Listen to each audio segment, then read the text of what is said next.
The Island of the Fays by Edgar Allan Poe. Επιμέλεια Γιώργος Πιτροπογιαννάκης. La musique, says Marmontel in those contes moraux, which in all our translations we have insisted upon calling moral tales, as if in mockery of their spirit. La musique est le seul des talents qui jouissent de lui-même. Tous les autres veulent des témoins. He here confounds the pleasure derivable from sweet sounds with the capacity for creating them. No more than any other talent is that for music susceptible of complete enjoyment, where there is no second party to appreciate its exercise. And it is only in common with other talents that it produces effects which may be fully enjoyed in solitude. The idea which the raconteur has either failed to entertain clearly, or has sacrificed in its expression to his natural love of point, is, doubtless, the very tenable one that the higher order of music is the most thoroughly estimated when we are exclusively alone. The proposition in this form will be admitted at once by those who love the lyre for its own sake and for its spiritual uses. But there is one pleasure still within the reach of fallen mortality, and perhaps only one, which owes even more than does music to the accessory sentiment of seclusion. I mean, the happiness experienced in the contemplation of natural scenery. In truth, the man who would behold aright the glory of God upon earth must in solitude behold that glory. To me, at least, the presence, not of human life only, but of life in any other form than that of the green things which grow upon the soil and are voiceless, is a stain upon the landscape, is at war with the genius of the scene. I love indeed to regard the dark valleys and the grey rocks, and the waters that silently smile, and the forests that sigh in uneasy slumbers, and the proud watchful mountains that look down upon all.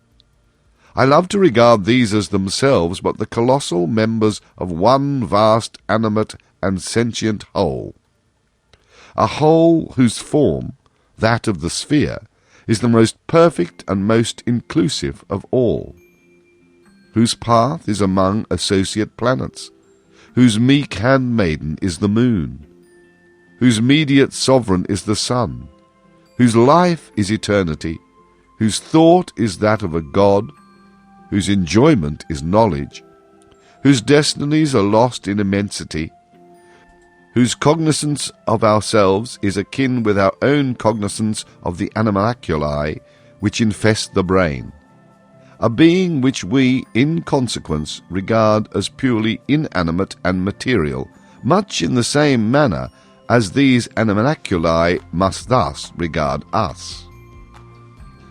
Our telescopes and our mathematical investigations assure us on every hand, notwithstanding the cant of the more ignorant of the priesthood, that space, and therefore that bulk, is an important consideration in the eyes of the Almighty. The cycles in which the stars move are those best adapted for the evolution, without collision, of the greatest possible number of bodies. The forms of those bodies are accurately such as, within a given surface, to include the greatest possible amount of matter, while the surfaces themselves are so disposed as to accommodate a denser population than could be accommodated on the same surfaces otherwise arranged. Nor is it any argument against bulk being an object with God that space itself is infinite, for there may be an infinity of matter to fill it. And since we see clearly that the endowment of matter with vitality is a principle, indeed as far as our judgments extend, the leading principle in the operations of deity, it is scarcely logical to imagine it confined to the regions of the minute, where we daily trace it, and not extending to those of the august.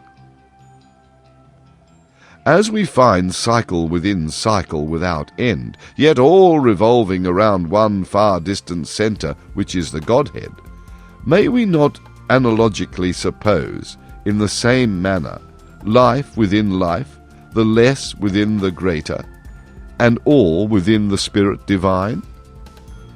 In short, we are madly erring through self-esteem in believing man, in either his temporal or future destinies, to be of more moment in the universe than that vast clod of the valley which he tills and contemns, and to which he denies a soul for no more profound reason than that he does not behold it in operation. These fancies, and such as these, have always given to my meditations among the mountains and the forests, by the rivers and the ocean, a tinge of what the everyday world would not fail to term the fantastic.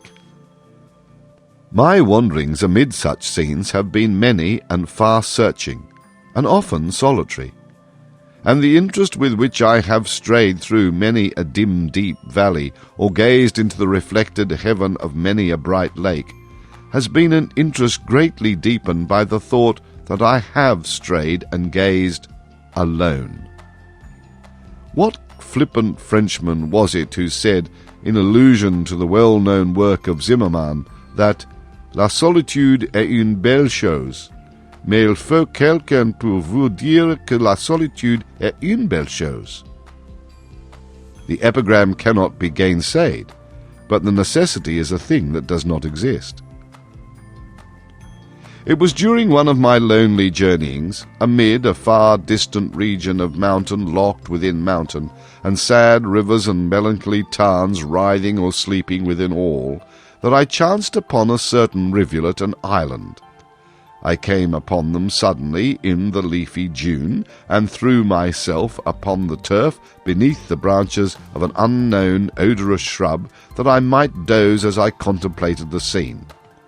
I felt that thus only should I look upon it, such was the character of phantasm which it wore. On all sides, save to the west where the sun was about sinking, arose the verdant walls of the forest.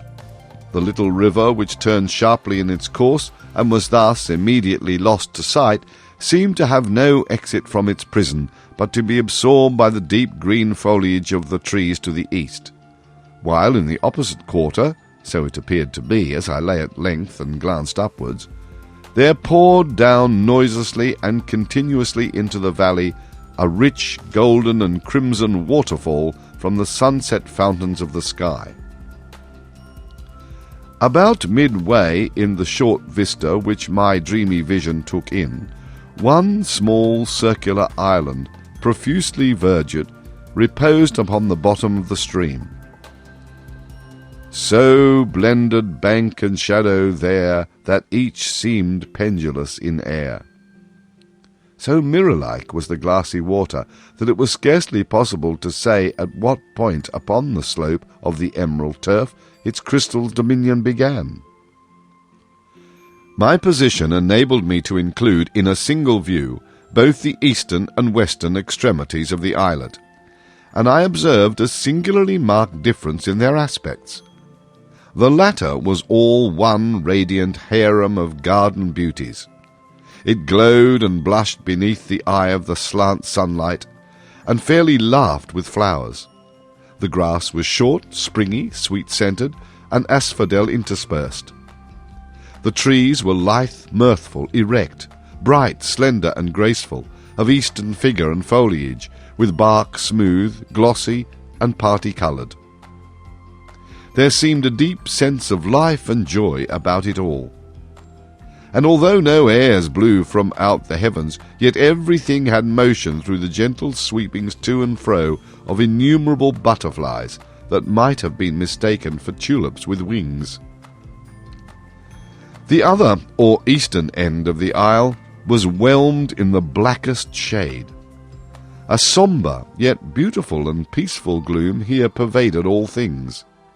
The trees were dark in colour and mournful in form and attitude, wreathing themselves into sad, solemn and spectral shapes that conveyed ideas of mortal sorrow and untimely death.